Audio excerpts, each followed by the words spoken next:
Bienvenue au collège de Msangamouji, un collège ouvert depuis 1996 qui accueille 1100 élèves originaires des villages de Msangamouji à Msangadoua. Une SECPA accueille les élèves les plus en difficulté et les élèves en situation de handicap sont accompagnés par un professeur référent. Une soixantaine de professeurs y enseignent 11 matières. La direction du collège est assurée par un principal, une principale adjointe et une gestionnaire. La vie scolaire est gérée par 2 CPE avec une dizaine d'assistants d'éducation. Une infirmière scolaire et une assistante sociale sont également présentes à vos côtés. Le collège est un passage obligé pour votre enfant avant une orientation lycée général, technologique ou professionnel.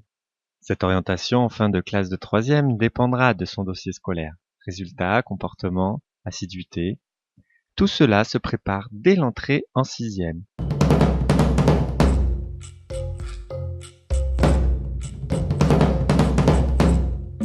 Les cours ont lieu de 7h30 jusqu'à 16h05.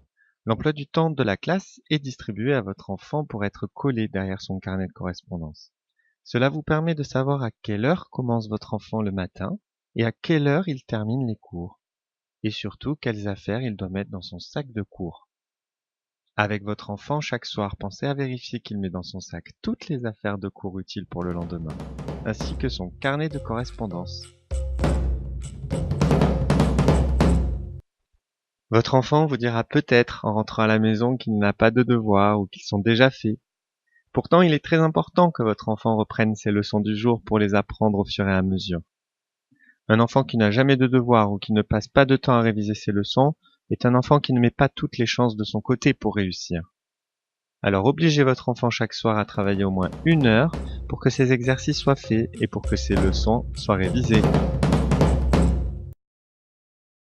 Il peut y avoir jusqu'à 7 heures de cours différents dans une journée. Pour suivre correctement cette longue journée, il faut que votre enfant soit en forme. Un enfant doit dormir entre 8 et 10 heures par nuit. S'il se couche trop tard, il risque de dormir en classe. S'il ne mange pas avant d'aller à l'école et après ses 4 heures de cours le matin, la faim l'empêchera souvent d'être concentré. Venir propre sur soi est important pour la vie en collectivité et pour l'image de soi. Contrôlez les habits et la toilette de votre enfant. Faites en sorte qu'il mange avant de partir et qu'il puisse manger à midi pour tenir l'après-midi. Le soir, un collégien doit rester à la maison, surtout quand il fait nuit et quand il y a classe le lendemain.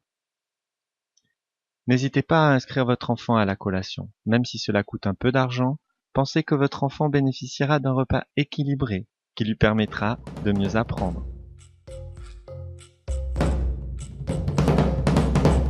Au collège, nous éduquons les élèves aux risques liés à la conduite routière, à la consommation d'alcool, de drogue ou aux rapports sexuels non protégés ou précoces. Si ces sujets sont parfois difficiles à aborder entre parents et enfants, cela ne veut pas dire qu'ils n'existent pas. Une attitude inhabituelle de votre enfant peut parfois être le signe d'un comportement déviant. Une des solutions reste le dialogue. Parlez le plus souvent possible à votre enfant pour évoquer ces questions. Quelle que soit la difficulté rencontrée, ne craignez jamais d'en discuter avec l'assistante sociale, un médecin du dispensaire ou l'infirmière scolaire. L'école est obligatoire jusqu'à 16 ans. Ce sont les parents qui sont responsables en cas de manquement à l'obligation scolaire de leurs enfants. Pour que votre enfant soit en règle en revenant après une absence, il est important de signer un billet de justificatif qui se trouve dans le carnet de correspondance. Votre enfant peut le remplir, mais c'est à vous de le signer, même si vous n'êtes pas d'accord avec l'absence de votre enfant. Votre enfant a manqué volontairement les cours sans raison, trouvez une solution pour éviter qu'il recommence. Assurez-vous qu'il se lève à la bonne heure le matin. Accompagnez-le au collège pendant quelques jours. Plus vous montrerez de l'intérêt à ce que fait votre enfant au collège, en lui posant des questions, en lui demandant de faire ses devoirs, plus il y a de chances que votre enfant s'investisse dans sa scolarité, et moins il y a de risques qu'il sèche les cours. Pour savoir comment votre enfant travaille et se comporte au collège, le carnet de correspondance et les rencontres avec le personnel éducatif du collège sont de très bons moyens. Demandez à votre enfant chaque soir de vous montrer son carnet et vérifiez si le tableau des remarques est renseigné. Nous voyons ici un professeur en train d'écrire un mot dans le carnet de votre enfant. Il n'a pas fait son travail, Le professeur lui met une retenue.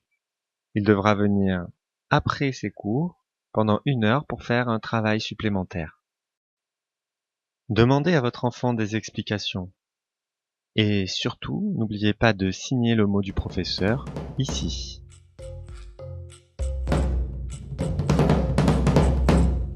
À chaque fois que vous le souhaitez, vous pouvez demander à rencontrer un ou plusieurs professeurs de la classe de votre enfant. Utilisez le carnet de correspondance ou adressez-vous au CPE. À la fin du trimestre, tous les parents sont invités au collège pour récupérer les bulletins scolaires de leurs enfants. À ce moment-là, vous rencontrerez le professeur principal qui vous parlera au nom de tous les professeurs de la classe, du travail et du comportement de votre enfant. Il vous donnera des indications importantes pour le projet d'orientation de votre enfant. La remise du bulletin est donc un rendez-vous à ne pas rater. Que les élèves viennent de Tchanga, Tchembé, Akwa ou ailleurs, ils sont tous accueillis au collège et sont tous soumis au même règlement intérieur. Ils doivent apprendre à vivre et à étudier ensemble. Pour nous aider à garder des relations pacifiées entre les élèves, quel que soit leur village d'origine, discutez souvent avec vos enfants de l'importance de ne pas se battre, de respecter l'autre. La violence ne règle aucun problème et elle ne permet pas de réussir sa scolarité.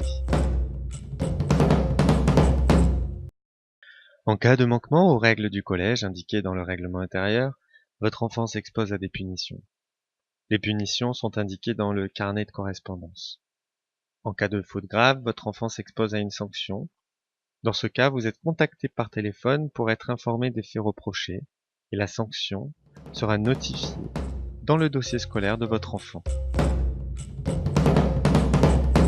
L'école a besoin de vous, c'est vrai, mais ce sont surtout les enfants qui ont besoin de leurs parents.